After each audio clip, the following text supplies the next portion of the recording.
परमपिता परमात्मा की अपार महिमा से ये मूल ज्ञान का सत्संग आपके गांव में होने जा रहा है।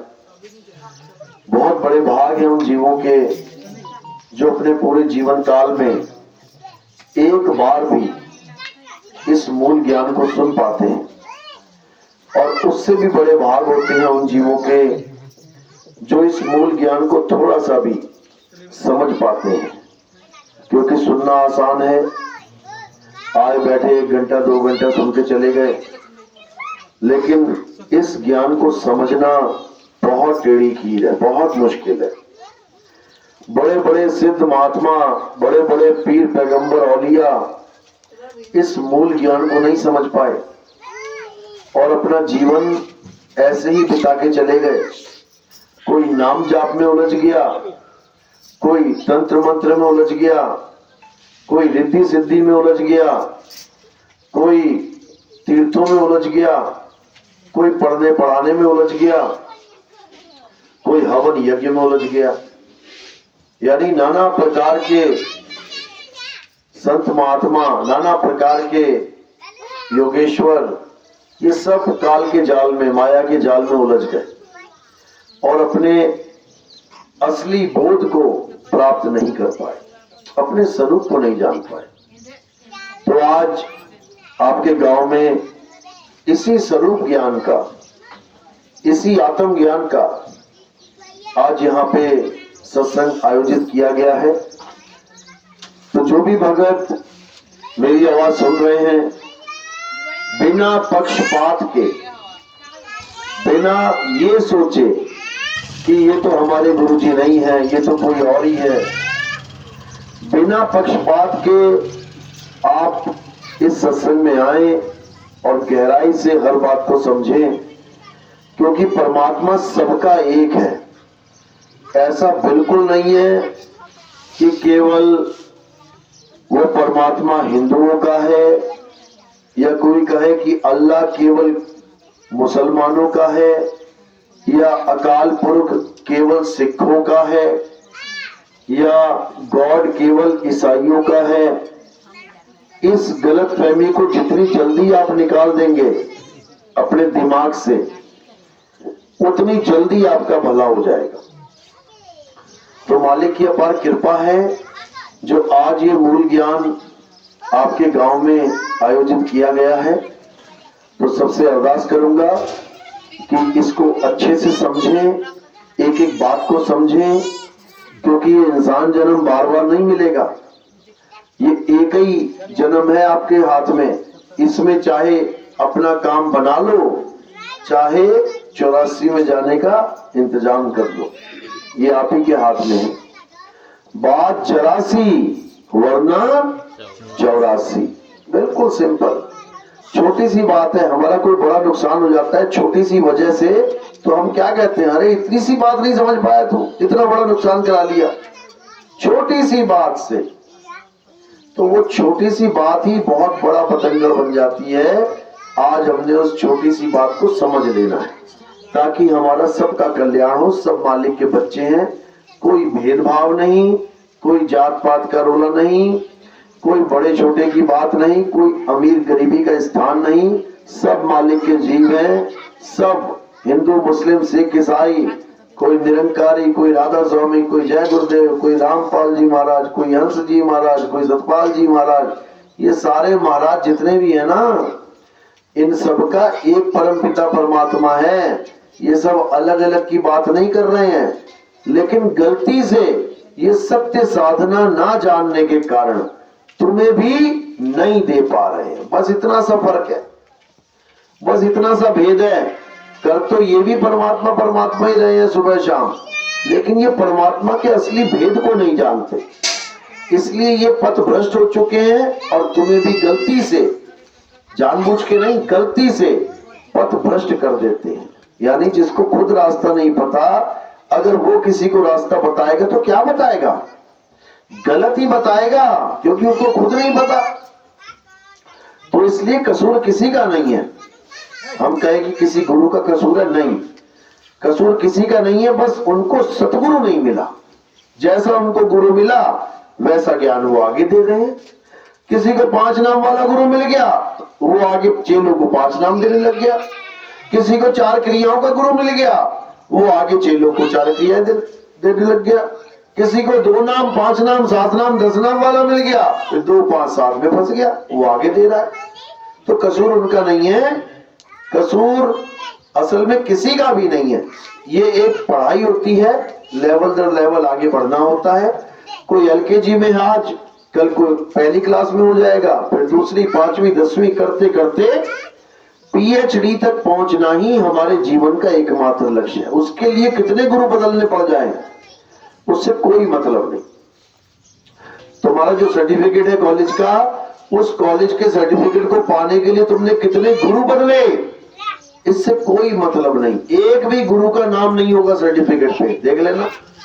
जिसने तुम्हें पढ़ाया उसका नाम भी नहीं होगा सर्टिफिकेट पे, समझ लेना। जब एग्जाम देने जाओगे कोई नहीं पूछेगा कौन से गुरु से पढ़ के आया है, वहां ज्ञान से नंबर मिलते हैं।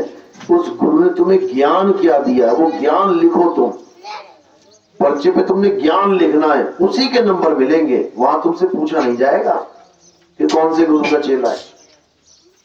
तो इसलिए ये ज्ञान युद्ध है, ज्ञान अज्ञान युद्ध है, ये कली काल युद्ध है, ये सतयुग और कलयुग का युद्ध है। विजय किसकी होनी है? विजय हमेशा सत्य की ही होनी है। इसलिए बाबा जय गुरुदेव ने बड़े अच्छे से समझाया कि इसी कलयुग में सतयुग आने वाला है। बोला कि नहीं बोला? बोला। क्यों बोला? जबकि उनको पता था कि मैं तो जाने वाला हूं, उनको पता था मैं तो जाने वाला हूं, कुछ समय और सही। लेकिन उन्होंने कलयुग में सतयुग का डंका बजाया है। उन्होंने खुले मंचों में बोला है तुम्हें नहीं पता जो मुझे दिख रहा है, अब कलयुग में सतयुग आने वाला है। तो बाबा जय गुरुदेव तो चले गए, आगे कलयुग में सतयुग आगे क्या देख लो, आगे हो क्या पता, हमें ना पता लग रहा हो। अभी नहीं आया, अभी नहीं आया, अभी आने वाला है। वो ज्ञानियों के लिए आ गया है, अज्ञानियों के लिए अभी नहीं आया। तो खैर, जब सूरज उगता है तो एकदम दोपहर नहीं आ जाती है, लालिमा आती है, अंधेरा छटता है। धीरे धीरे धीरे धीरे जब वो सूरज अपनी असली अवस्था में आ जाता है, एकदम तुम्हारे सिर के ऊपर, तब अंधकार नाम की कोई चीज इस संसार में रह ही नहीं जाती है। लालिमा को तो कह भी सकते हो, हाँ अभी तो चढ़ रहा है, अभी तो अंधेरा है, थोड़ा थोड़ा दिखना शुरू हुआ है। लेकिन जब ये पूर्ण वेग के साथ अपने असली स्वरूप में आएगा तो अज्ञान का नाम और निशान खत्म कर देगा। समझ लो, ये कलयुग की हिम्मत नहीं है जो टिक जाए यहाँ पे, क्योंकि कलयुग में सतयुग आगे रहेगा। तो उसी सतयुग का ज्ञान आज आपके गांव में बताया जाएगा। पूरे ध्यान से सुनना, जहां तक आवाज जा रही है अच्छे से घर बैठे सुन लेना, कोई बात नहीं। किसी ने मना कर दिया हो कि नितिन दास के सत्संग में नहीं आना है, कोई बात नहीं। कान थोड़ी नहीं उंगली लगा लोगे कानों में, जो बात समझ में आएगी उसको अच्छे से समझना। तो आज का सत्संग शुरू करने से पहले परमात्मा के नाम पे जयकारा लगाएंगे और फिर सत्संग शुरू करेंगे।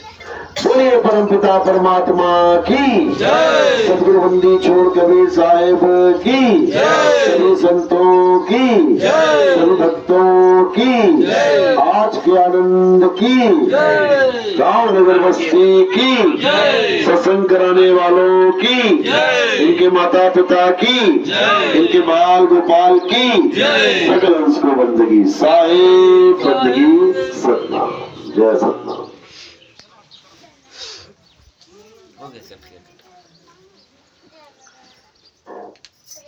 तो हमें आज ये अनमोल सत्संग मिलने वाला है, पूरा लाभ उठाएं, हर बात को समझें।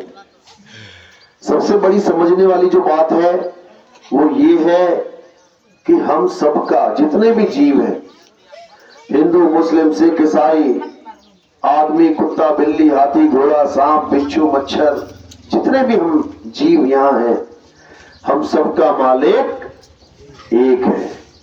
पहले तो ये दिमाग में डाल लो, तुम धार्मिक हो नहीं हो, तुम पूजा पाठ करते हो नहीं करते हो, तुमने गुरु धारण किया है नहीं किया है, ये सब बात की बातें हैं। सबसे पहली बात क्या है कि एक पिता एक सकेहम बालिक, यानी हम सबका एक पिता है, एक मालिक है, एक परमपिता परमात्मा है। हम सब उसके जीव हैं, हम उनके जीव हैं। और ये जीव जब से इस दुनिया में आया है, ये तब से ही महा महा महा दुखी है, महादुखी।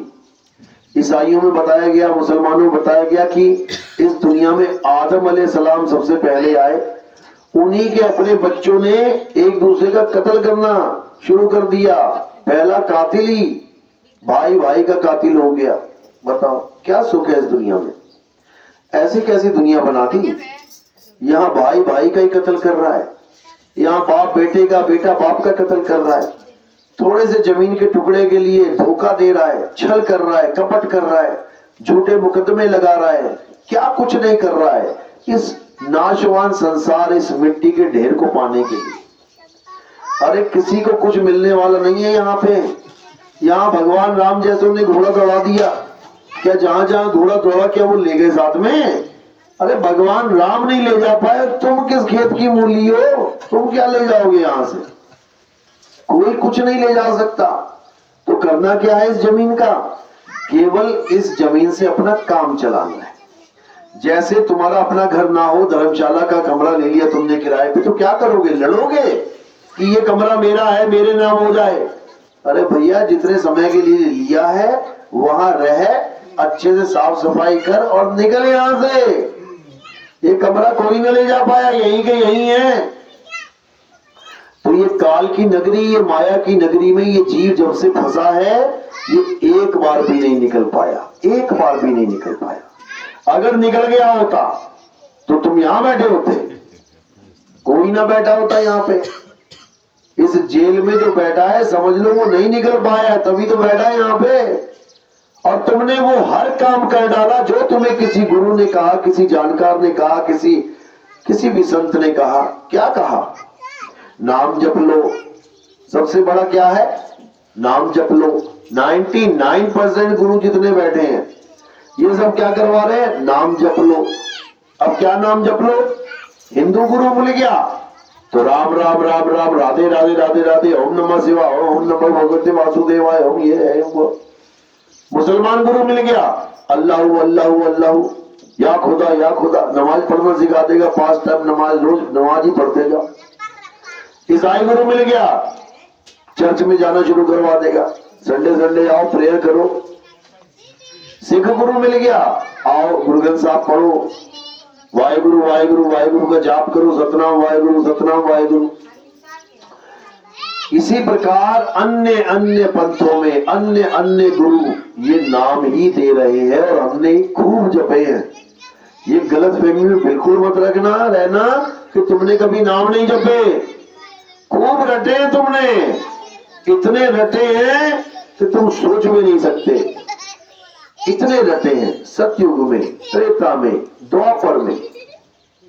लेकिन क्या हुआ उसका फल? मुक्ति मिल गई क्या? यहीं बैठे हो, यहीं बैठे हो धरने पे, किसी को मुक्ति नहीं मिली। हवन यज्ञ किए, खूब किए, सतयुग द्वापर त्रेता में हवन यज्ञ ही करते आ रहे हैं। मुक्ति मिल गई क्या?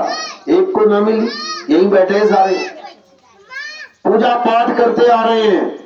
सतयुग द्वापर त्रेता बीत गया, कोई पूजा नहीं छोड़ी, कोई पाठ नहीं छोड़ा, सारे देवी देवता मना लिए, तो क्या हो गया? यहीं बैठे हो, धक्के खा रहे हो। तो अब करना क्या है? अब वो करना है जो तुमने सतयुग द्वापर त्रेता में नहीं किया, यानी अब नाम नहीं जपना है, अब तपस्या नहीं करनी है, अब पूजा पाठ हवन यज्ञ तीर्थ मूर्त नहीं पूजने हैं, अब किसी 52 अक्षरों के मंत्रों को, किसी अरदासों को, किसी प्रेयर को, किन्हीं नमाजों को अब नहीं करना है। यानी 52 अक्षरों का खेल अब तुम्हारे जीवन में समाप्त हो जाना चाहिए। तो फिर कौन सा खेल शुरू होना चाहिए? अब क्या करना है? अब वो करना है जो तुमने कभी नहीं किया। क्या नहीं किया? तुमने कभी अपने आत्म स्वरूप को नहीं जाना, तुमने कभी अपनी आत्मा को नहीं पहचाना, तुमने आत्म ज्ञान में कभी एडमिशन नहीं लिया। इसीलिए ये नाना प्रकार की योनियों में धक्के खाने पड़ रहे हैं, भटकना पड़ रहा है। तो अब क्या करना है? अब अपनी आत्मा में रमण करना है। कृष्ण जी क्या समझा रहे हैं? कृष्ण जी गीता में यही समझा रहे हैं कि हे अर्जुन, जो अपनी आत्मा में रमण करते हैं, जो अपनी आत्मा में तृप्त है, जो अपनी आत्मा में संतुष्ट है, उनके लिए कोई धार्मिक कर्म कर्तव्य लागू ही नहीं होता। उनको कोई नाम जपने की जरूरत नहीं कि तुम कहो 5 नाम जपने पड़ेंगे, ज्योत निरंजन ओंकार निरंकार सोहम सतनाम, बिल्कुल नहीं। कोई कहे तुम्हें 3 नाम जपने पड़ेंगे, सतपुरुष अकाल मूर्त शब्द स्वरूपी राम, बिल्कुल नहीं। कोई कहे तुम्हें 7 8 10 नाम जपने पड़ेंगे, ओम कलियं हरियं शरियं सोहम सत्यम, बिल्कुल नहीं। ओम सोहम सत्य कबीर, ओम सोहम सत्य कबीर, बिल्कुल नहीं। अब तुमने कोई नाम नहीं जपना है। नाम जपने का कोर्स तुम्हारा पूरा हो गया, खत्म हो गया। अब आगे का कोर्स का नाम क्या है? आत्मज्ञान। अब तुमने आत्मज्ञान में आना है। आत्मज्ञान का मतलब समझ लो क्या होता है। आत्मज्ञान का मतलब ये नहीं होता है कि तुम 5 नाम 7 नाम 10 नाम लाख नाम जपो, बिल्कुल नहीं। कबीर साहब समझा रहे हैं, अरे 4 5 10 छोड़ो, कोटि नाम संसार में, इनसे मुक्ति ना होए, और गुप्त नाम सतपुरुष का बूझे बिरला कोई। कहते हैं सत्य नाम सतपुरुष का, वो गुप्त नाम सतपुरुष का, बूझे बिरला कोई। बूझे यानी जैसे पहेली बूझते हैं, बूझो तो जाने। पहेली है ये कि किस नाम से तुम पार होगे।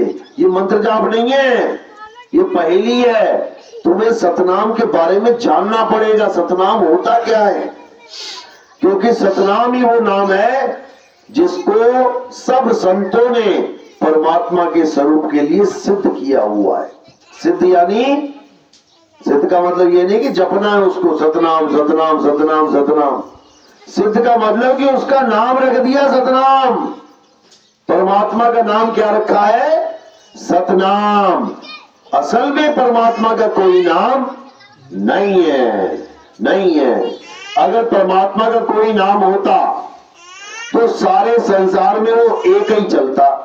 कहीं भी चले जाओ परमात्मा का वही नाम सुनने को मिलता तुम्हें। जैसे तुम्हारा नाम अनिल है, अब तुम किसी भी देश में चले जाओ, क्या तुम्हारा नाम बदल जाएगा? क्या तुम्हारा पासपोर्ट जो उस पे नाम लिखा है वो हमेशा वैसा ही रहेगा। और अगर तुमने बदलने की कोशिश कर दी तो एक कानूनन जुर्म हो जाएगा कि तेरा नाम तो कुछ और था, तो कुछ और लिखवा के ले आया इसको। समझ लो। इसी प्रकार परमात्मा का नाम जो है वो अनाम है। अनाम यानी उसका कोई नाम नहीं है। तो ये नाम किसने रख दिए? इतने सारे परमात्मा घूम रहे हैं दुनिया में। हिंदुओं का कोई और नाम, मुसलमानों का कोई और नाम, सिखों का कोई और नाम, ईसाइयों का कोई और नाम। नाम ही नाम, बाढ़ आ गई नामों की। इतने परमात्मा आ गए संसार में और समझ में नहीं आ रहा कि सच्चा परमात्मा कौन सा है। हिंदू बनूं कि मुसलमान बनूं कि सिख बनूं कि ईसाई बनूं। इतने गुरु आ गए, इतने नाम देने लगे, यही नहीं पता लग रहा सच्चा नाम है कौन सा। रामपाल जी का नाम लो कि बाबा रामदेव का नाम लो कि बाबा जय गुरुदेव का नाम लो कि निरंकारी का नाम लो कि राधा स्वामी का नाम लो किसका? कौन से नाम से मेरी गति होगी? कौन से नाम से मैं पार होऊंगा? तो मेरे भाई, इस दुनिया में कोई ऐसा नाम है ही नहीं जिसको जपने से तुम पार हो जाओ। डूब पक्का जाओगे, ये तो गारंटी दे रहा हूं मैं, लेकिन पार हो जाओ ये गारंटी नहीं है। ये 101% सत्य है कि नाम जपने से आज तक किसी की मुक्ति नहीं हुई। तभी कबीर साहब समझा रहे हैं, मुंह को कहां ढूंढे रे बंदे, मैं तो तेरे पास में, ना मंदिर में, ना मस्जिद में, ना काबे कैलाश में, ना मैं जप में, ना मैं तप में, ना एकांत निवास में। अब कबीर साहब समझा रहे हैं कि पहले तो मंदिर, मस्जिद, गुरुद्वारे, चर्च, इनमें परमात्मा रहता है, ये मानना छोड़ दो। इनमें परमात्मा नहीं रहता है। इसमें कौन रहता है? इसमें इंसानों के बनाई गई मूर्तियां रहती हैं, या इंसानों के द्वारा लिखे हुए ग्रंथ रहते हैं, या इंसानों के द्वारा स्थापित कोई वस्तु रहती है। कोई भी हो सकती है, कुछ भी बना सकते हैं, इंसान है, कुछ भी बना दे।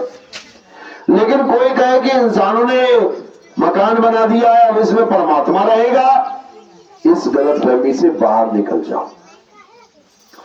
ऐसा कोई मंदिर नहीं, ऐसा कोई गुरुद्वारा नहीं, ऐसी कोई चर्च नहीं, ऐसा कोई मस्जिद नहीं जिसमें परमात्मा रहता है। परमात्मा ऐसी नाशवान जगहों में नहीं रहता।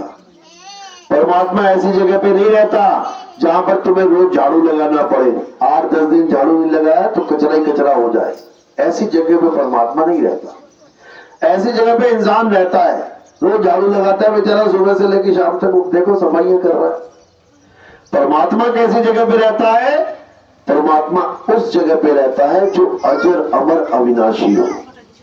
परमात्मा ऐसी जगह पे रहता है जो जन्म मरण से रहित हो, जिसको कोई काट नहीं सकता, जिसको कोई जला नहीं सकता, जिसको कोई सुखा नहीं सकता। क्या है वो? आत्मा। परमात्मा का वास कहां है? आत्मा में ही परमात्मा का वास है। सारे समझा रहे हैं, आत्म में परमात्म दर्शे और परमात्म में झाई, झाई में परछाई दर्शे और लखे कबीरा साई। कहते हैं अगर परमात्मा को ढूंढना है तो सीधे परमात्मा को मत ढूंढने चले जाना कि कहां बैठा है, कहां बैठा है, कहां बैठा है। परमात्मा को ढूंढना है तो पहले अपनी आत्मा को ढूंढ ले। अपनी आत्मा को ढूंढ कि मेरी आत्मा कहां विराजमान है। तो साहिब कह रहे हैं, जब लगना चीन हो गए आत्म, तब लगना मिली है परमात्म। आत्म चीने परमात्म चीने, संत कहावे सोए, और यह भेद काया से न्यारा, बूझे बिरला को। यानी परमात्मा तुम्हारी आत्मा में विराजमान है। अब तुम्हें क्या चाहिए? तुम्हें केवल आत्म ज्ञानी गुरु चाहिए जो तुम्हें तुम्हारी आत्मा का ज्ञान दे दे। ये मंत्र जंतर तंत्र वाला गुरु नहीं चाहिए। बहुत बना लिए गुरु, बहुत नाम जप लिए। अब कौन चाहिए? अब आत्म ज्ञानी गुरु चाहिए। अब तत्वदर्शी संत चाहिए। तत्वदर्शी संत का मतलब ये नहीं होता कि आओ ये नाम जप लो, आओ वो नाम जप लो। नाम जपने वालों को तत्वदर्शी संत नहीं कहते। नाम जपने वाले को क्या कहते हैं? जपी। तपस्या करने वाले को क्या कहते हैं? तपी। घर बार छोड़ के जंगल में भाग जाने वाले को क्या कहते हैं? सन्यासी। सन्यास ले लिया दुनिया से। अच्छा जी, खाने से, भोजन से सन्यास नहीं लिया, भोजन से भी ले लेता। कहने का मतलब ना तुम्हें जपी बनने की जरूरत है, ना तुम्हें तपी बनने की जरूरत है, ना तुम्हें घर बार छोड़ के जंगल में जाने की जरूरत है। तुम्हें किसकी जरूरत है? अध्याय 4 34वां श्लोक है। अर्जुन, अगर तुम इस सत्य ज्ञान को जानना चाहते हो, एक तो थ्योरी पार्ट जो मैंने तुम्हें समझा दी, थ्योरी मैंने तुम्हें पूरी क्लियर कर दी। अब उस थ्योरी को अगर प्रैक्टिकल में लाना चाहते हो, अगर उस आत्म ज्ञान को अनुभव में लाना चाहते हो, तो क्या करना है? तुम ऐसे तत्वदर्शी संत के पास जाओ। फिर क्या करो? वहां पे दंडवत प्रणाम करके सेवा भाव में रहो। और क्या करना है? छल कपट रहित होकर। ये सबसे बड़ी बीमारी है इंसान में कि वो छल और कपट दिल में लेके घूमता है। किसी के साथ भी छल कर सकता है, 2 मिनट लगाए। यहां लोगों ने अपना बाप नहीं छोड़ा, गुरु नहीं छोड़े तुम्हें क्या छोड़ेगा। तो कहते हैं जो छल कपट रहित होकर तुम वहां पर निष्काम सेवा करोगे, दंडवत प्रणाम करोगे और उनसे विनिमय होकर ज्ञान प्रदान करने का तुम उससे अरदास करोगे, तब तुम उस सत्य ज्ञान का बोध कर पाओगे। वो तुम्हें विधि बताएंगे, उस विधि को सत्य भक्ति कहते हैं। जो संसारिक भक्ति है वो केवल भक्ति है, सत भक्ति नहीं है। जैसे मंदिर जाना, नाम जपना, आरतियां गाना, शिवलिंग पे जल चढ़ाना, राम जी हनुमान जी की मूर्तियों की सेवा करना, कपड़े पहनाना, लड्डू गोपाल को रोज सुबह भोग लगा के शाम तक सेवा करना, ये भक्ति है, इसमें कोई शक नहीं। मस्जिद जाना, 5 टाइम की नमाजें पढ़ना, रोजे रखना, सिख है तो गुरुद्वारे जाना, पाठ करना, नाम जपना, ईसाई है तो चर्च जाना, ईसा मसीह की फोटो के आगे दोनों हाथ जोड़ के अरदास करना, प्रेयर करना, रोना, भक्ति है, लेकिन सत भक्ति नहीं है। भक्ति तो है, इसमें कोई शक नहीं। इस भक्ति में भी अटूट विश्वास है, कोई शक नहीं। प्रेम से भरा पड़ा जीव रोता है, इसमें कोई शक नहीं, लेकिन ये सत भक्ति नहीं है। अब सत भक्ति क्यों नहीं है? कोई कहेगा तो क्या मैं नकली में रो रहा हूं? रो तो भैया तू असली में रहा है, इसमें कोई शक नहीं, इसमें कोई शक नहीं। लेकिन सत भक्ति को जानो, उस भक्ति के आगे सत लग गया है। अब तुम्हें पहले यह जानना पड़ेगा सत्य होता क्या है, तभी तो सत भक्ति करोगे। गंगा जल तुम लेने जा रहे हो तो इसका मतलब ये थोड़ी किसी भी नदी में से जल उठा के ले आओगे। गंगा जल यानी जल तो है, जल तो सारी नदियों में है, लेकिन तुम्हें यह जानना पड़ेगा गंगा का कौन सा जल है। समझ लो, जब तुम्हें यह पता लगेगा गंगा है क्या, बहती कहां है, तभी तो उसमें से जल लेके आओगे। पता लगा तालाब में से जल उठा के ले आओ, जब ये ना पता हो कि गंगा क्या होती है। इसी प्रकार भक्ति तो सब है, हर प्रकार की भक्ति है संसार में। जो बकरा काट के माता को चढ़ा रहे हैं, काली माता को काला बकरा काट काट के चढ़ा रहे हैं, भक्ति वो भी है, लेकिन सत भक्ति नहीं है। समझ लो, भैरवनाथ को दारू चढ़ा रहे हैं ब्रांडेड, जो खुद ना पीते हो इतनी महंगी, उनको चढ़ा रहे हैं, भक्ति है, लेकिन सत भक्ति नहीं है। अब सत भक्ति क्यों नहीं है? यानी जल तो है, कुएं से ले आओ, तालाब से ले आओ, लेकिन गंगा जल नहीं है। अब गंगा जल क्यों नहीं है? क्योंकि तुमने जाना ही नहीं गंगा है का, कहां बहती है। तो इसलिए पहले हमें सत्य की जानकारी चाहिए, भक्ति तो बाद में करेंगे, जल तो बाद में लेने चलेंगे। पहले ये पता लगे गंगा गंगा बहती कहां है, उसका घाट कहां है, वहीं तो जाओगे। अब गंगा बह रही है हरिद्वार में, तुम पहुंच गए केरल, तो भैया गंगा नहीं मिलेगी वहां, जल तो मिल जाएगा किसी ना किसी नदी का। तो इसलिए सत भक्ति यानी सच्ची भक्ति, सत नाम यानी सच्चा नाम, ये जानने से पहले तुम्हें ये पता करना पड़ेगा सत्य होता क्या है। और ये तुम्हें कौन बताएगा? तत्वदर्शी संत बताएगा तुम्हें। अध्याय 2 16वां श्लोक क्या कह रहे हैं? हे अर्जुन, इस दुनिया में 2 प्रकार के तत्व हैं। कौन कौन से तत्व? एक तो असत्य तत्व है और एक सत्य तत्व है। ये किसने बताया? तत्वदर्शियों ने। देखो, पढ़ो, तत्वदर्शियों ने 2 प्रकार के तत्वों की महिमा गाई है, उसका विस्तार से बयान किया है। किसका? एक असत तत्व, एक सत्य तत्व। अब असत तत्व की परिभाषा क्या है? हे अर्जुन, जो जन्मता और मर जाता है, जो बनता और बिगड़ जाता है, जो पल पल बदलता है, जो सदा एक रस नहीं रहता, जो एक समान नहीं रहता, वो असत्य है। अब मीटर पकड़ा दिया तुम्हारे हाथ में, अब नापते चले जाओ। तुम कपड़ा लेने जा रहे हो, तुम्हारा खासम खास दोस्त के पिताजी बैठे हैं, कपड़े के व्यापारी हैं। तुम पेट्रोल भराने जा रहे हो, तुम्हारे खासम खास दोस्त के पिताजी पेट्रोल भर रहे हैं, तो क्या देखोगे वहां पे? पिताजी का चेहरा देखोगे क्या? उसका क्या देखोगे? मीटर। जब तुम्हें मीटर का ज्ञान हो गया कि मीटर देख के एक भी पॉइंट तुम धोखा नहीं खा सकते, ऊपर नीचे नहीं हो सकता, तो तुम उसकी शक्ल की तरफ देखोगे तक नहीं, तुम केवल मीटर देखोगे कि मीटर क्या कहता है, और जो मीटर कह रहा है वही सत्य है। 1 मीटर 1 फुट का तुम्हारे पास मीटर आ गया, फुटा आ गया, स्केल आ गई। अब तुम कपड़ा लेने जाओ, तुम वही नाप लो कितने मीटर दिया जा रहा है। इससे मतलब ही नहीं होना चाहिए कि देने वाला कौन है, उससे कोई मतलब नहीं, मीटर की बात चल रही है। तो अर्जुन को मीटर दे दिया। कृष्ण जी ने क्या बोले? जो बनता और बिगड़ जाता है, जो सदा एक रस नहीं रहता, जो पल पल बदलता है, वो असत्य है। अब असत्य क्या है? ये काया असत्य है। किसकी काया असत्य है? मेरी? सभी की, सभी की असत्य है।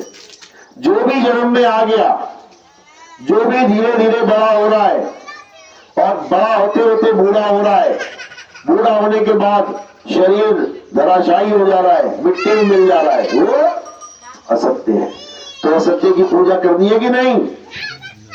नहीं करनी है। असत्य को त्यागना है, यानी किसी भी शरीर की पूजा करना असत्य की पूजा करना है। समझ लो अच्छे से। तो किनके शरीरों की पूजा होती है?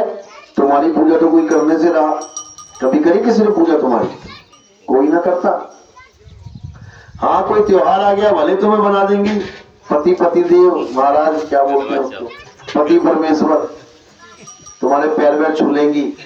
लेकिन कोई कहे कि तुम सत्य हो गए हो, तो ऐसा कुछ नहीं है भाई। तो कहने का मतलब शरीरों की पूजा किसकी होती है? देवताओं की। देखो मंदिर भरे पड़े हैं, किसकी पूजा करना चाहते हो? उसका मंदिर सामने है। हनुमान जी के शरीर की, राम जी के शरीर की, कृष्ण जी के शरीर की, दुर्गा माता के शरीर की, शंकर जी के शरीर की, पार्वती जी के शरीर की, सबके शरीरों की पूजा हो रही है। हालांकि शरीरों की भी पूजा नहीं हो पा रही है। शरीरों की पूजा तो वो कर पाए जो उनके समय में जीवित थे। अब किसकी पूजा हो रही है? अब पत्थर की पूजा हो रही है। शंकर जी बना दिया पत्थर को, राम जी बना दिया पत्थर को, यानी तरह तरह के देवी देवताओं के पत्थर की मूर्ति को भगवान बना के पुजवा दिया। अब पत्थर सत्य है कि असत्य है, बस ये विचार करना है। शरीर तो असत्य है, पल पल बदलता है, तो पत्थर भी बदलता है क्या? राम जी की मूर्ति तैयार हो गई, कृष्ण जी की मूर्ति तैयार होगी, हनुमान जी की मूर्ति तैयार होगी, अब तुम उसको देखते रहो, देखते हो, बदल रही है क्या? नहीं बदल रही ना। इसका मतलब सत्य है, सत्य है।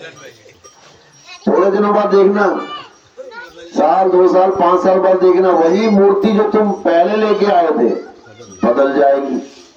धीरे धीरे धीरे मिट्टी झड़ने लग जाएगी, सीमेंट गिरने लग जाएगा, रंग बदलने लग जाएगा, धीरे धीरे धीरे खंडित हो जाएगी, और पंडित जी उसको उठा के नदी के किनारे जोड़ाएंगे।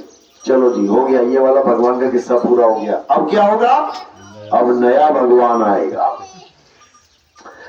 तो ये सब बदल रहे हैं। जो बदले सो माया संतो, जो बदले सो माया।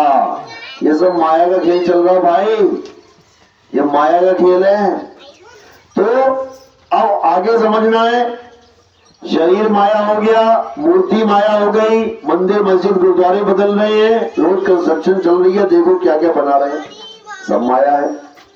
अब नाम पे आ जाते हैं, लोग कहते हैं नहीं, नाम तो माया नहीं हो सकता, नाम से तो माया से पार हो जाएंगे। बहुत अच्छी बात है, बात तो बिल्कुल सही कर रहे हो। बोला भी है, कलयुग में एक नाम आधारा, सिमर सिमर ने उतरो पारा। इतनी तो बात समझ में आ जाती। तो मुझे ये बता दो कि सतयुग, द्वापर और त्रेता में कौन सा आधारा था? अगर सारा नाम कलयुग में जप लेना है, तो सतयुग द्वापर त्रेता में क्या तुमने नाम नहीं जपा? फिर क्या केवल कलयुग का ठेका लेकर रखा है इस नाम ने? कि कलयुग में एक नाम आधारा। अरे चारों युग में नाम आधारा। जो कलयुग में वो तुम्हारा उद्धार कर सकता है नाम, क्या वो सतयुग में नहीं करेगा? क्या वो द्वापर युग में नहीं करेगा? अरे चारों युग में नाम आधारा। सिमर सिमर नर उतरो पारा। लेकिन बोला ये गया कि कलयुग में एक नाम आधारा। इसका कारण है, बिना कारण के नहीं बोला गया। क्या कारण है? इसका कारण है काल भगवान। काल भगवान ही इसका कारण है। उसने क्या ड्रामा खेला? उसने कबीर साहब से क्या बोला कि 3 युग में मत आना, 3 युग में पंथ मत चलाना। आ जाना भले, थोड़े थोड़े जीव ले जाना, लेकिन मैं ऐसा नाम का जाल बुन दूंगा इन 3 युगों में कि हर इंसान को ये लगेगा मैं तो नाम जप रहा हूं, मैं तो परमात्मा का नाम ले रहा हूं।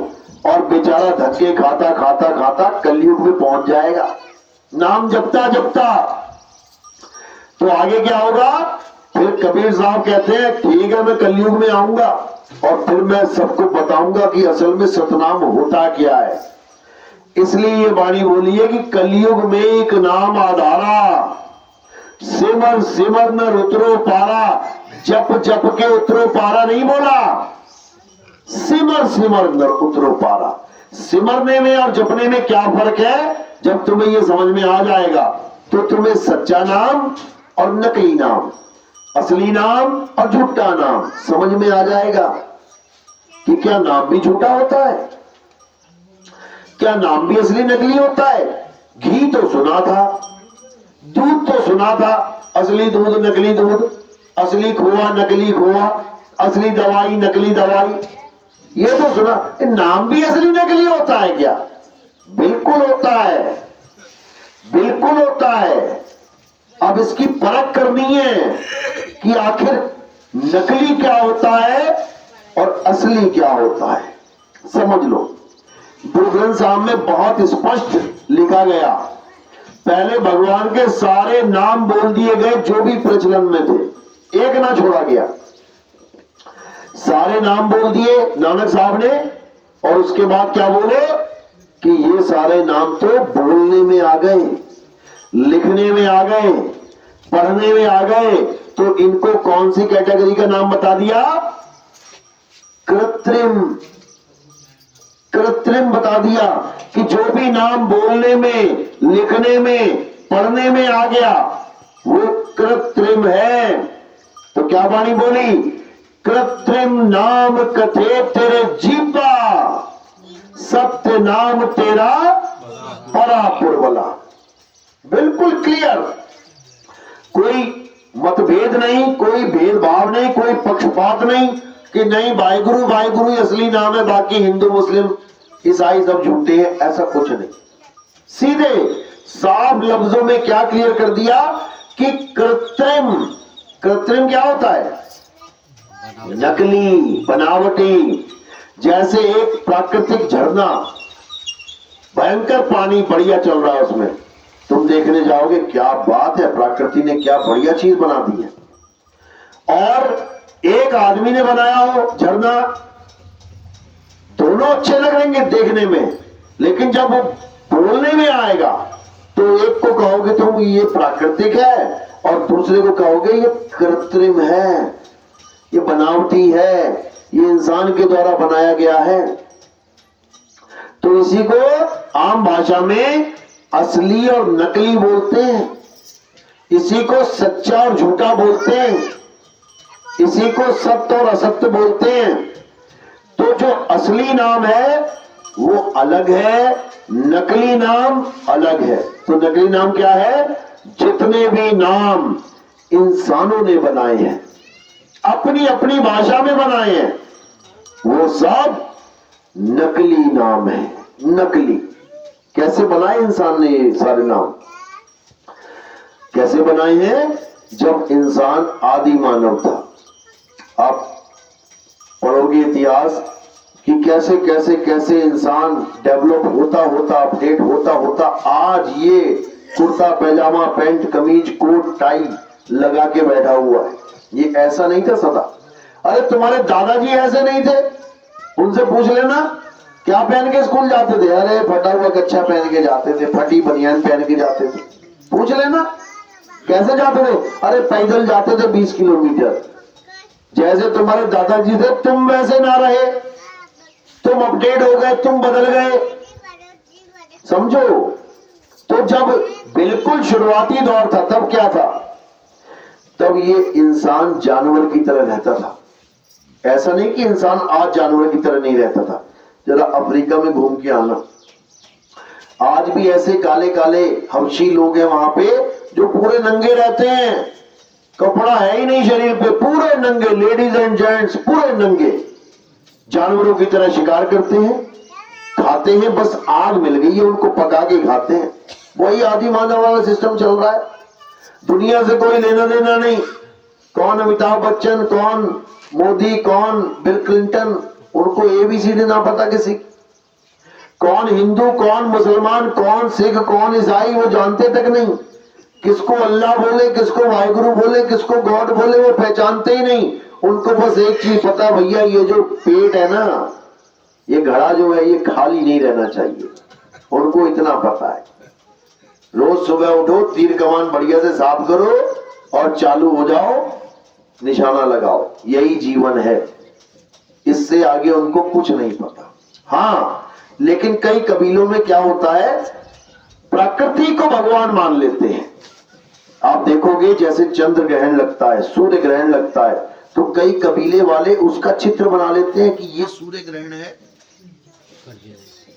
ये सूर्य, मैंने कहा था ना निकाल के रखो, ये सूर्य ग्रहण है, ये किसी बहुत बड़ी ताकत की वजह से हो रहा है, ये बहुत बड़ी ताकत की वजह से हो रहा है, उसको सलाम करते हैं। कई कबीले ऐसे हैं जैसे ही सूर्य ग्रहण लगता है सारे झुक जाते हैं कि ये परमात्मा की ताकत है, ये भगवान की कोई दिव्य शक्ति है।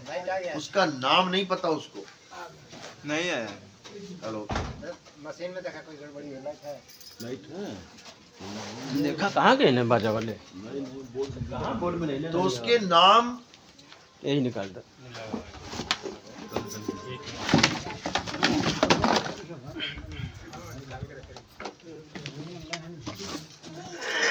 अवस्था में था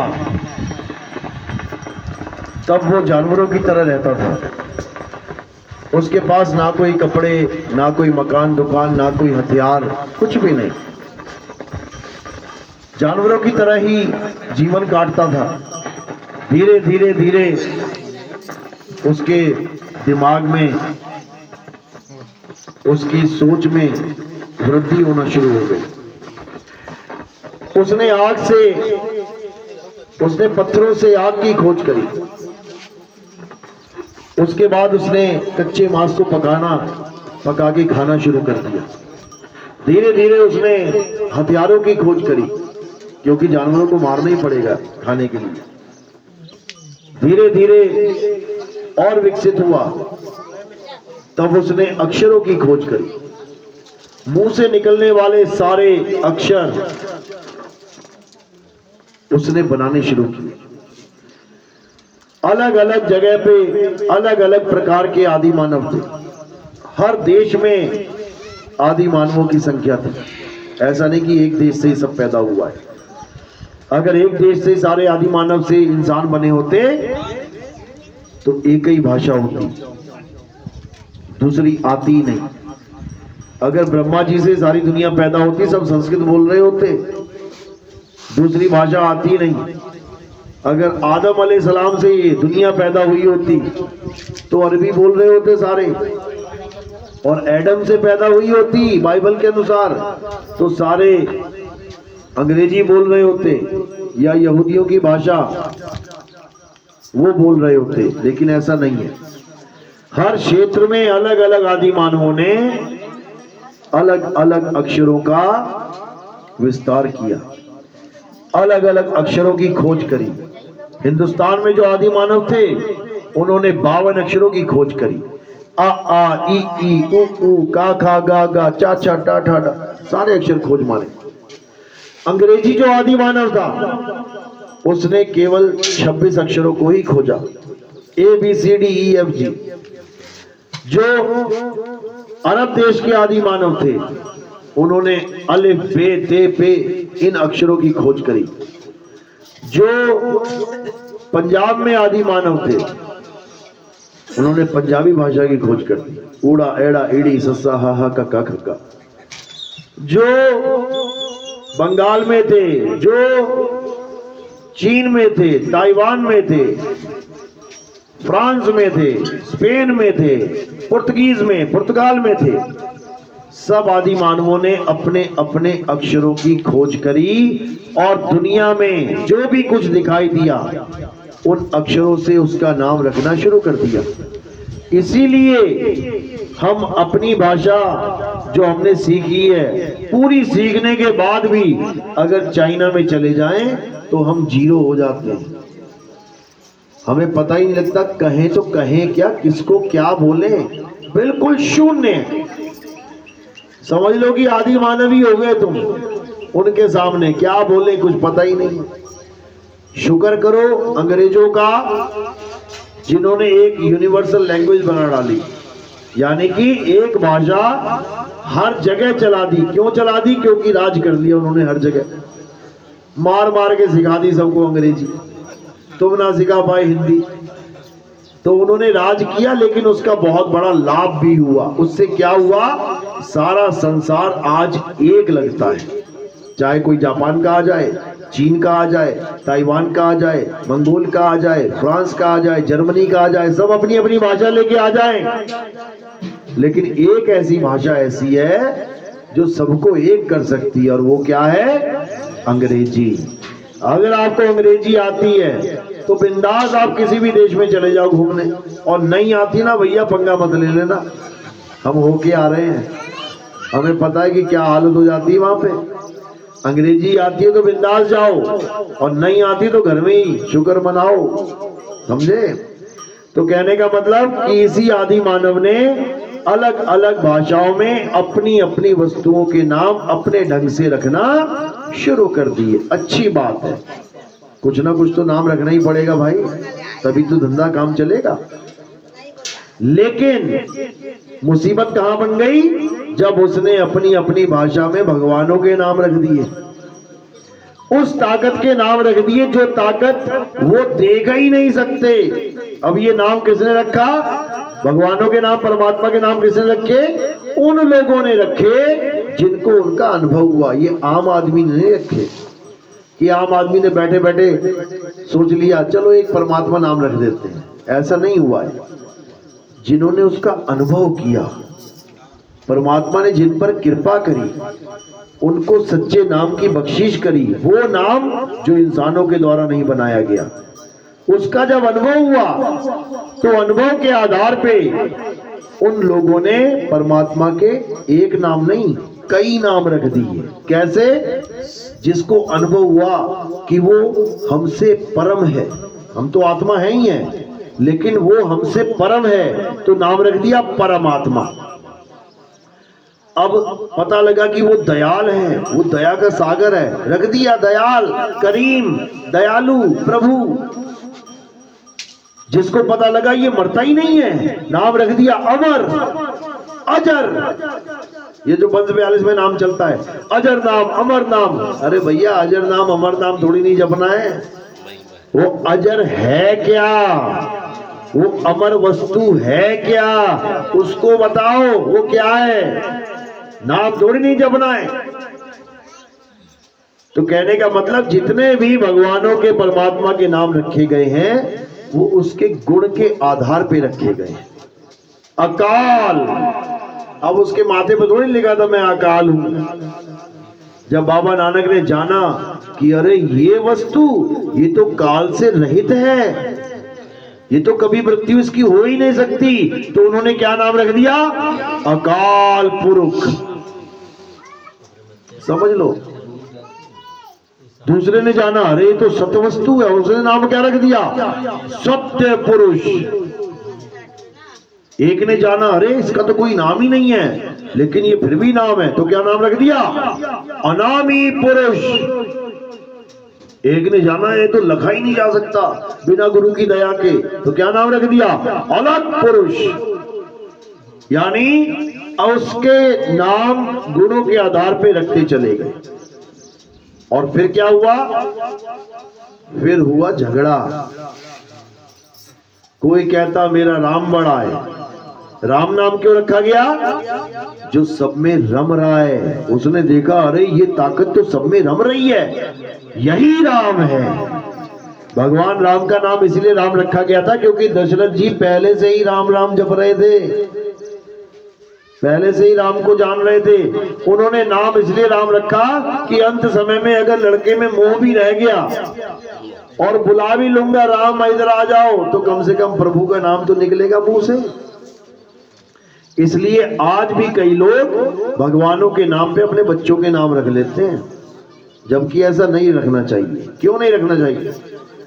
कल को पता लगा चोरी कर ली तो किसने चोरी करी? अरे राम ने चोरी करी है, मारो इसे। अब भगवान के नाम पे तुमने अपना नाम रख दिया और तुम्हारे काम दैत्यों वाले हैं, तो भैया ये ठीक नहीं है, बात समझ लो। इसी प्रकार मुसलमानों में ये सख्त हिदायत है कि कोई भी अपना नाम खुदा के नामों पे नहीं रखेगा। ये सख्त हिदायत है, ये नियम बना रखा है। किसी का नाम खुदा सिंह देखा तुमने आज तक? अल्लाह सिंह देखा? अल्लाह खान कभी नहीं देखोगे, रख ही नहीं सकता। देश निकाला कर देंगे वो, क्योंकि कल को अगर इसको कोई सजा देनी पड़े कि 10 कोड़े मारो तो क्या बोलोगे? कभी नहीं रखेंगे वो ऐसा नाम। लेकिन हिंदू धर्म में ये छूट है, वो इसलिए क्योंकि हिंदू धर्म वालों को पता है कि अंत समय में जो तुम्हारे मुंह से निकलेगा तुम वहीं चले जाओगे, इसलिए छूट दे दिया, रख लो भैया नारायण, रख लो, कोई बात नहीं। एक लड़का था, उसका नाम था परमात्मा, उसका नाम ही परमात्मा था। हम छोटे छोटे थे तो मैं सोचता है इसका नाम परमात्मा किसने रख दिया, जबकि अच्छी बात है कि 10 बार परमात्मा परमात्मा बोलेंगे तो कभी तो परमात्मा की लीला शुरू हो जाएगी, क्योंकि नाम से ही प्रेम होता है। जिसका तुम कभी नाम ही ना लो उससे प्रेम क्या करोगे? और जिससे प्रेम है उसका बार बार नाम लोगे। तो नाम की महिमा है, लेकिन 3 लोक तक, चौथे लोक में नाम की कोई महिमा नहीं है। वहां पर सतनाम की महिमा है, यानी नाम सच्चा होना चाहिए, झूठा नहीं, इंसानों के द्वारा बनाया गया नहीं, बस इतना समझ लो। तो जब सब झगड़ा करने लगे, क्यों? क्योंकि वस्तु दिखाई नहीं दे रही है, अलग है, लखा नहीं जा सकता। इसलिए चारों लड़ पड़े आपस में, मेरा अल्लाह बड़ा, मेरा वाहिगुरु बड़ा, मेरा गॉड बड़ा, मेरा खुदा बड़ा। बस यही मुसीबत की जड़ बन गया। अब क्या करना है? अब इन्हीं नामों से ऊपर उठ जाना है। जब इन नामों से ऊपर उठोगे तो क्या मिलेगा? सत वस्तु मिलेगी। जिसका ये नाम रखा गया है वो वस्तु मिलेगी। जैसे जल, जल जब इंसान ने पहली बार देखा तो जल के ऊपर लिखा हुआ नहीं था कि ये जल है या पानी है या वाटर है। आज तो पानी की बोतल के ऊपर भी लिखना पड़ता है फ्रेश वाटर, लिख देते हैं लोग, जबकि वो खुद ही देख के पता लग रहा है वाटर है। समझ लो, मिर्ची अंदर है और बाहर लिखा हुआ है मिर्ची, अंदर जीरा है, बाहर लिखा हुआ है जीरा। कोई भी सामान लेने जाओ, जो अंदर माल पड़ा है उसका नाम बाहर रखा हुआ है। किसने रखा? क्या जीरे के ऊपर लिखा है कि ये जीरा है, या गुड़ के ऊपर लिखा है ये गुड़ है? मैंने पढ़ लिया, मुझे पता लग गया इसका क्या नाम है। इंसानों ने रखे हैं नाम, अपनी अपनी सहूलत से रखे, अपने अपने अक्षरों के द्वारा रखे। हिंदुस्तान में नाम रखा धरती, अंग्रेजी में नाम रख दिया अंग्रेजों ने अर्थ। हिंदुस्तान में नाम रखा आग, अंग्रेजों ने रख दिया फायर। हिंदुस्तान में आगे नाम रखा आसमान, अंग्रेजों ने रख दिया स्काई। हिंदुस्तान में नाम रख दिया जल, अंग्रेजों ने रख दिया वाटर। वस्तु एक ही है, नाम अलग अलग है। इसी प्रकार जो वो सत्य वस्तु है, सत्य जो सत्य वस्तु है उसका नाम क्या रखा गया? ईश्वर, गॉड, अल्लाह, वाहिगुरु। समझ लो, अकाल पुरुष। उसी सत्य के ये नाम है, उसी पानी के ये नाम है, जल वाटर नीर तोय, उसी सत्य के ये नाम है। इसीलिए बोला भी जाता है, गाते भी हो, ईश्वर सत्य है। तो ईश्वर सत्य है ना, तो ईश्वर को जानना है तो सत्य को जान। सत्य क्या है? ईश्वर खुद ही मिल जाएगा। ईश्वर तो तुमने नाम रख लिया है, किसका? उस सत्य वस्तु का जो तुम्हारे पास पहले से है। उसी वस्तु का ज्ञान तुम्हें गीता में मिल रहा है कि हे अर्जुन, असत्य को त्याग और सत्य वस्तु को धारण कर। कैसे कर? तत्वदर्शी संत के पास जाकर उस वस्तु का ज्ञान प्राप्त कर, वो तब मिलेगा। तो क्या करना है? अब इन नामों को जो इंसानों ने बनाए हैं, हिंदी के, पंजाबी के, उर्दू के, फारसी के, जापानी के, डच के, स्पेनिश के, पुर्तगीज के, कितने नाम हैं, इन सब नामों को किनारे कर दो। भूलने की जरूरत नहीं है, नाम यही काम आएंगे थोड़ी देर बाद, भूल मत जाना। बस इसको किनारे करना है। उसके बाद अब जो सत्य वस्तु है उसको जानना है। जैसे ही तुम सत्य वस्तु को जान लोगे, उसके बाद चाहे तुम उसको राम कहो, चाहे तुम उसको अल्लाह कहो, चाहे तुम उसको वाहेगुरु कहो, चाहे तुम उसको गॉड कहो, तुम सत्य को जानने के बाद कुछ भी कहो चलेगा। सत्य को जाने बिना कुछ भी कहोगे नहीं चलेगा। अब जब तुमने सत्य को जान लिया, अब तुम कोई भी ग्रंथ उठा लो, वहां लिखा है गॉड इज ट्रुथ, तुम कहोगे बिल्कुल सही बात है, क्योंकि सत्य को जान लिया। जैसे लिखा है पानी इज H2O, तुमने H2O को जान लिया ना, जिसका कोई नाम नहीं है, ना जल, ना वाटर, ना पानी, तत्व है वो H2O, हाइड्रोजन के 2, ऑक्सीजन का 1 मॉलिक्यूल तुमने जान लिया ना। अब इसका तुम कोई भी नाम ले लो, तुम्हारा गला पक्का गीला करेगा, क्योंकि तुम्हें पता लग गया जपना नहीं है, पीना है। जपना नहीं है, पाना है। राम को जपना नहीं है, राम को पाना है। अल्लाह को जपना नहीं है, अल्लाह को पाना है। सतनाम जपना नहीं है, सतनाम को पाना है। गॉड जपना नहीं है, गॉड को पाना है। तो जब गॉड को पालोगे, उसके बाद उसका कोई भी नाम रख लो चलेगा, क्योंकि जिन्होंने पाया उन्होंने गाया। क्या गाया? ईश्वर अल्लाह तेरो नाम। गाया कि नहीं गाया? कोई कहे नहीं ये तो गांधी जी ने बड़ी गड़बड़ कर दी जी, ऐसा नहीं था, तो बाबा नानक को ले लो। वो क्या कह रहे हैं? वो भी यही समझा रहे हैं। कोई बोले राम राम, कोई खुदाए, कोई सेवे गुसैया, कोई अलाए। अब बाबा नानक तो नहीं थे कहीं कांग्रेस पार्टी के, जो कोई कहे नहीं गांधी जी तो कांग्रेस पार्टी के थे, उन्होंने ऐसे ऐसे बोल के भ्रम में डाल दिया सबको। अरे बाबा नानक की वाणी है, पढ़ के देखो। वो कह रहे हैं तुमने अगर सत्य को जान लिया, यानी सत्य क्या है? अकाल पुरुष। तुमने सत्य को जान लिया, वही अकाल पुरुष है, वही खुदा है, वही गॉड है, वही राम है, वही कृष्ण है, वही कबीर है, वही हम सब हैं। हम सब भी अलग नहीं है। इसीलिए हिंदुओं के धर्म में एक बहुत ही सुंदर मंत्र है, जिसका नाम है सोहम। सुन के ही बड़ा अच्छा लगता है कि क्या बात है, सोहम। लेकिन क्या? यानी वो मैं हूं, लेकिन क्या है? क्या?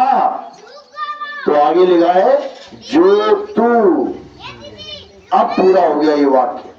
जब तक जो तू ना समझ में आए, तब तक लोग इसको जपने में लगे हुए हैं, सोहम सोहम सोहम सोहम। जबकि करना क्या है? जानना है। जो तू सो हम, तो करना क्या है? अब जानना है कि क्या है तू। वही हूं मैं। क्या है तू? वही हूं मैं। इसी को लोगों ने, जिन्होंने पाया, नाम रख दिया यहोवा। अब यहोवा नाम सुन के हिंदुओं को करंट लग जाता है एकदम। कहते हैं यहोवा वालों ने तो बेड़ा गर्क कर दिया हमारा। क्यों? अरे इतना धर्म परिवर्तन करते हैं। पंजाब 25% धर्म परिवर्तन कर दिया, केरल में 50% धर्म परिवर्तन कर दिया। अरे कौन है ये यहोवा? तो मेरे भाई यहोवा का मतलब समझ लो।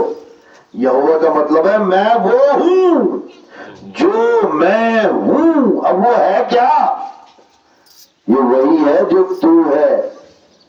जो तू सो हम। मैं वही हूं जो तू है। यानी उस अवस्था का ज्ञान है, उस सत्य का ज्ञान है। यानी यहोवा भी सत्य का ही एक नाम है, ईश्वर भी सत्य का ही एक नाम है, गॉड भी सत्य का ही एक नाम है, अल्लाह भी सत्य का ही एक नाम है। इंसानों के द्वारा बनाया गया है। इससे ज्यादा कुछ जानने की जरूरत नहीं है। ये सब नाम है। हमें वस्तु से काम होना चाहिए। नाम तो अनेकों है। तुम्हारे घर में पानी ना हो और नाम ही नाम हो तो किसी को पानी पिला पाओगे क्या?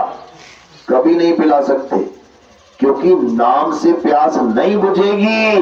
प्यास पानी से बुझेगी मेरे भाई, पानी से। इसीलिए साहिब ने कहा कि एक नाम को जान के दूजा दे बहा, और चंचल से निश्चल भया, नहीं आवे नहीं जा। कह रहे एक नाम को जान के दूजा दे बहा। कौन से नाम को जान के कौन सा बहाना है? अरे सत्य नाम को जान के असत्य नाम दे बहा। सतनाम यानी आत्मदेव। उस आत्मा को जान ले जो अजर अमर अविनाशी है, और इन नामों को त्याग दे जो बनने और बिगड़ने में आते हैं। तब तेरा कल्याण हो जाएगा। नहीं तो जो निरंजन ओंकार अरंकार सोम सतनाम जपता जपता काल के मुंह में चला जाएगा मेरे भाई। समझ लो, परमात्मा एक है और उसका नाम भी एक है। बाबा जय गुरुदेव ने अपनी भविष्यवाणियों में, अपने सत्संगों में बिल्कुल स्पष्ट बोला। क्या बोला? सबसे पहले तो ये बोल दिया कि कोई भी मेरा चेला गुरु बनने की कोशिश मत करना। ये दर्ज है वाणियों में, पढ़ो। जो उनकी अखबारें निकलती थी, उनकी पुस्तिकाएं निकलती थी, उसको पढ़ो। क्या लिखा है कि कोई भी गुरु बनने का काम ना करे। अपने चेलों को समझा रहे हैं। और कई लोग कहते हैं बाबा जय गुरुदेव ने जाते जाते इन महाराज जी को गद्दी दे दी। अरे महाराज जी को वो गद्दी दे ही नहीं सकते, क्योंकि वो खुद कह रहे हैं कि गलती से कोई महाराज जी मत बन जाना। कारण क्या है? सब गुरु अपनी अपनी गद्दी पे किसी ना किसी को बैठा के जाते हैं, लेकिन बाबा जय गुरुदेव ने कभी किसी को गद्दी पे नहीं बैठाया। इसीलिए 20 गुरु बन गए उनके पंथ में। बन तो बहुत ज्यादा गए हैं, लेकिन 20 ऐसे हैं जो नामी गिरामी हैं, जो तगड़े तगड़े भगत होते थे, जिनको सब जानते होते थे, उन्होंने अपने अपने गुरु बना लिए। मैं इसको मानूंगा, मैं इसको मानूंगा, मैं इसको मानूंगा। अब बाबा जय गुरुदेव कह रहे हैं कि भाई कोई गलती से गुरु बनने की कोशिश मत करना मेरे पंथ में। कारण क्या है? क्या वो पंथ खत्म करना चाहते थे? क्योंकि राजा अगर अगले राजकुमार को गद्दी नहीं देगा, राज अभिषेक नहीं देगा, तो राजा प्रथा खत्म हो जाएगी। फिर क्या करेंगे? फिर तो गद्दी खत्म हो जाएगी। तो बाबा जय गुरुदेव ने कहा कि मैं गद्दी खत्म नहीं होने दूंगा, लेकिन हाँ, इस गद्दी पे कोई दूसरा मत बैठ जाना मेरा चेला। क्यों? उन्होंने अपनी जुबान से बोला कि अभी जो मैं नाम दे रहा हूं, ठीक है, तुम्हारा कल्याण हो रहा है, लेकिन आने वाला महात्मा, भविष्य में आने वाला महात्मा, जिसको ऊपर से आवाज आएगी। मुझे कहां से आवाजें आ रही है? कहां से? अंदर से। बाबा जय गुरुदेव के पंथ में जितने भी भगत हैं, वो कहां की आवाजें सुन रहे हैं? 5 आवाजें शरीर के अंदर की आवाजें सुन रहे हैं। वो जिसको अनहद नाद कहा जाता है, जिसके लिए कबीर साहब ने वाणी क्या बोली? अरे जाप मरे अजपा मरे, अनहद भी मर जाए, और सुरत समाए शब्द में वाको काल न खाए। तो ये 5 धुनें क्या है? अनहद बाजा है। कबीर साहब समझा रहे हैं, अरे अनहद बाजा जमका थाना, 5 तत्व करे गमसाना, अनहद बाजा विधि विधि बाजे, सार शब्द न्यारी धुन गाजे। यानी एक महात्मा ऐसा आएगा जो अनहद यानी 5 तत्वों की धुनों से न्यारी धुन जो ऊपर से आ रही है उसको बताएंगे। कौन? मेरा चेला नहीं। मेरा चेला तो 5 नाम देके ही बेड़ा गर्क करेगा सबका। मेरा चेला कोई बैठेगा तो 5 ही नाम देगा, लेकिन वो जो महात्मा आएंगे वो 5 नाम नहीं देंगे। वो क्या बताएंगे? वो जो ऊपर से आवाज आ रही है वो उसको बताएंगे। और क्या लिखा है कि अब जो तुम 5 नाम जप रहे हो, चलो अब तुम्हारा कल्याण हो रहा है, लेकिन आने वाले समय में, भविष्य में इन 5 नामों से कोई पार नहीं हो पाएगा। किससे पार होगा? वो महात्मा जो नाम बताएंगे, एक नाम, और वो अनाम है, वो अकह अपार है, वो उसको बताएंगे। और फिर सब उसी नाम से पार होंगे, 5 नामों से नहीं। ये बाबा जय गुरुदेव के वचन है। यानी उन्होंने ना तो मथुरा में किसी को बैठाया गद्दी पे, ना ही किसी एमपी में बैठाया गद्दी पे। किसी को गद्दी पे नहीं बैठाया, किसी को भी गद्दी पे बैठने का हुक्म नहीं दिया, बल्कि रोका है। कारण क्या है? क्योंकि अगर मेरी गद्दी पे कोई बैठ गया तो वो उस आने वाले महात्मा का विरोध करेगा। क्यों? क्योंकि माया का खेल चल पड़ेगा। ये गद्दी गद्दी खेलना शुरू हो जाएगा, ये गुरु गुरु गुरुवाई वाला खेल शुरू हो जाएगा। जबकि इस दुनिया से निकलने के लिए गुरुवाई की जरूरत नहीं है। किसकी जरूरत है? शिष्य बनने की जरूरत है। याद रखो, इस दुनिया से पार होना है तो शिष्य बनना है, गुरु नहीं बनना है। गुरु तो पार कराने वाला है। गुरु पार कराता है। तुम ही गुरु बन गए तो पार कहां से होगे? फिर तो तुम्हारे ऊपर 100 जिम्मेदारियां पड़ जाएंगी, तो तुम खुद ना निकल पाए, किसी और को क्या निकालोगे? इसलिए गुरु किसी ने नहीं बनना है। जो पहले से ही गुरु है उसके साथ जुड़ना है। कौन है पहले से गुरु? शब्द गुरु सूरत धुन चेला। ये सूरत शब्द से जुड़ी नहीं है, इसलिए धक्के खा रही है माया के संसार में। सूरत बसी संसार में, ता से पड़ गई दूर, और सूरत बांध स्थिर करो, आठों पहर हुजूर। किस पे स्थिर करो? शब्द गुरु पे स्थिर करो। शब्द गुरु को जानो, शब्द गुरु से प्रेम करो, शब्द गुरु के साथ जुड़ जाओ, चिपक जाओ। जैसे चुंबक के साथ लोहा चिपक जाता है, अचल हो जाओगे। नहीं तो चलायमान रहोगे। तो साहिब समझा रहे हैं कि सतगुरु ऐसा चाहिए जैसा सूप सुहाए और सार सार तो गई रहे, थोथा दे उड़ाए। सार यानी सार शब्द, थोथा यानी नकली शब्द, इंसानों के द्वारा बनाए गए शब्द, जिसको पकड़ पकड़ के झगड़े कर रहा है, लड़ रहा है, मर रहा है, कट रहा है। हिंदू को बोलो राम जी को बुला के लेके आ, मुसलमान को बोलो तू अल्लाह को बुला के लेके आ, ईसाई को बोलो तू गॉड को बुला के लेके आ, सिख को बोलो तो सत श्री अकाल भगवान को बुला के लेके आ। ले आएंगे क्या? कोई नहीं ला पाएगा। तो जब तुम्हारी इतनी हैसियत नहीं, तुम्हारी इतनी वो सुनता भी नहीं है कि वो तुम्हारे कहने पे आ जाए, तो तुम्हें कब परमिशन दे दी उसने उसके नाम पे लड़ने के लिए? अरे जो तुम्हारी बात तक नहीं सुन रहा, तुम्हारे लाख बार कहने पे जो आ नहीं सकता, तुम इसका मतलब उसके बंदे हो ही नहीं। तुम्हारा कहीं झगड़ा हो जाए तो तुम अपने खास बंदे को बुलाओगे, आएगा नहीं क्या?